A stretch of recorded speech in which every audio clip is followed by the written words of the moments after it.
Ustaad rapport మన ఇస్మార్ట్ శంకర్ రామ్ పోతినేని కొత్త cinema double smart మన పూరి జగన్నాథ్ కాంబోలో వస్తున్న ఈ సీక్వెల్ నిన్న ట్రైలర్ వచ్చింది.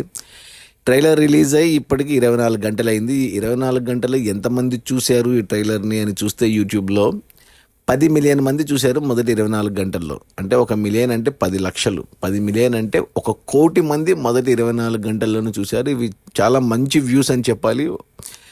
సినిమాకు బజ్ ఉందని క్లియర్గా అర్థమవుతుంది.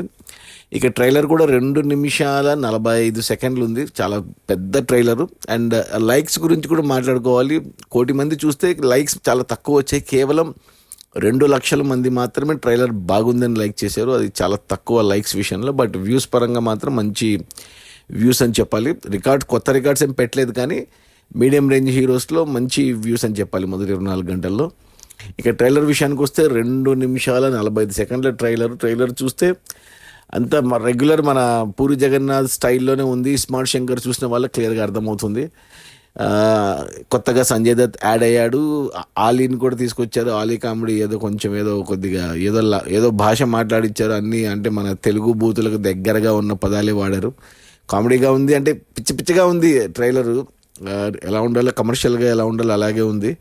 హీరోయిన్ కావ్య తాపరు చూస్తూనే ఉన్నాను. అమ్మాయి కొద్దిగా ఆ చోడు చింత మార్ముంత అనే పాటలో కానీ ఆ గ్లామర్ ట్రైలర్లో కూడా చాలా ఓవర్ డోస్ అయిపోయింది. గ్లామర్ ఎక్స్పోజింగ్ టూ మచ్గా అనిపించింది. ఇక ఏముంది, సంజయ్ దత్ ఉన్నాడుగా, అంత పర్లేదు, ఒకే సినిమాలాగా ఉంది. కానీ లాస్ట్లో ఒక బిగ్ బుల్ ఎవరు అని గన్స్తో పాయింట్లో గన్స్ పెట్టి కాల్చుకోవడమే కొంచెం ఓవర్ బోర్డ్ అయినట్టు అనిపించింది నాకు. అదొక్క సీన్ తప్పిస్తే మిగతా అంతా కమర్షియల్గా వర్కౌట్ అయ్యేటట్టే ఉంది. డబుల్ స్మార్ట్ 15 ఆగస్టుకి రిలీజ్, ఆగస్టు 15. మరి చూడాలి, మరి సినిమా మరో లైగర్ అవుతుందా పూరి జగన్నాథ్కి, చార్మిలకి, లేదా ఇస్మార్ట్ శంకర్ అవుతుందా అనేది కొద్దిగా చూడాలి. మరి నాకైతే డౌట్ కొడతాంది సినిమా మీద. పెద్దగా ఎక్స్పెక్టేషన్స్ లేవు నాకు. లైగరే అయ్యే ఛాన్సెస్ ఎక్కువ ఉన్నాయి. ఇస్మార్ట్ శంకర్ లాగా హిట్ అయిందంటే మాత్రం మంచిదే. బట్ సినిమాకి ఆల్రెడీ సేఫ్ అయ్యారు. సినిమా 70 కోట్ల బడ్జెట్లో తీశారు. ఆల్రెడీ 76 కోట్లకు అమ్మేశారు. OTT and digital TV, satellite and music రైట్స్కి 6 కోట్ల లాభాల్లో ఉన్నారు ప్రొడ్యూసర్లు ఆల్రెడీ. వచ్చి డిస్ట్రిబ్యూటర్లే గట్టన పడాలి. కొన్న డిస్ట్రిబ్యూటర్లకు ఎంత కమ్ముతారో వాళ్ళకి వస్తుందా లేదా, ఇంకా లాభాలు పెరిగి వీళ్ళు Charmi and Puri Jagannadh Liger losses cover చేసుకుంటారా అనేది అంతా డబుల్ స్పాట్ మీదే ఉంది. రాముకు కూడా ఈ మధ్య హిట్ లేదు. ఇస్మార్ట్ శంకర్ తర్వాత మళ్ళీ హిట్ పడలేదు. మధ్యన వచ్చిన రెడ్ కానీ మొన్న వచ్చిన ఏవో వచ్చాయి సినిమాలు, 2-3 వచ్చాయి, కానీ ఏది కూడా హిట్ అవ్వలేదు. ద వారియర్ కానీ, మన బోయపాటి సినిమా కూడా వచ్చింది, అది కూడా పోయింది. సో అందరికీ హిట్ అవసరము. బజ్ ఉంది, ఇంట్రెస్ట్ ఉంది, పాటలు బాగున్నాయి, సంజయ్ దత్ ఉన్నాడు, హీరోయిన్ గ్లామర్ ఎక్కువ ఉంది. ట్రైలర్ చూసాము, ఆలీ కామెడీ ఉంది. ఇంకా పూరి జగన్నాథ్ స్టైల్ ఆఫ్ మీకు కథ కూడా అర్థమవుతుంది. ఈసారి చిప్పు మన బిగ్ బుల్ సంజయ్ దత్ బ్రెయిన్ని, అంటే సంజయ్ దత్ ఎప్పుడు బతికుండాలనేసి తన బ్రెయిన్ని రామ్ బుర్రలోకి పంపించి రామ్ రూపంలో బతకాలనుకుంటాడు సంజయ్ దత్. ఇమ్మోర్టల్ కావాలనుకుంటాడు. అది ట్రైలర్ ద్వారా అర్థమైన స్టోరీ నాకు అదే.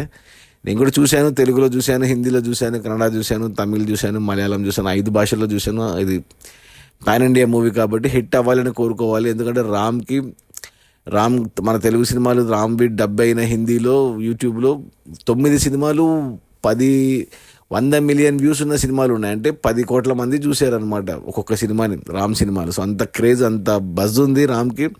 సో ఇప్పుడు ఫస్ట్ డైరెక్టర్ రిలీజు నార్త్ ఇండియాలో కూడా. మరి సినిమా టాక్ సంజయ్ దత్ ఉన్నాడు కాబట్టి హెల్ప్ అవ్వచ్చు. క్రౌడ్ చూసి నచ్చితే సినిమా బ్లాక్ బస్టర్ అవుతుంది, లేదంటే లైగర్ అవ్వచ్చు. చూడాలి.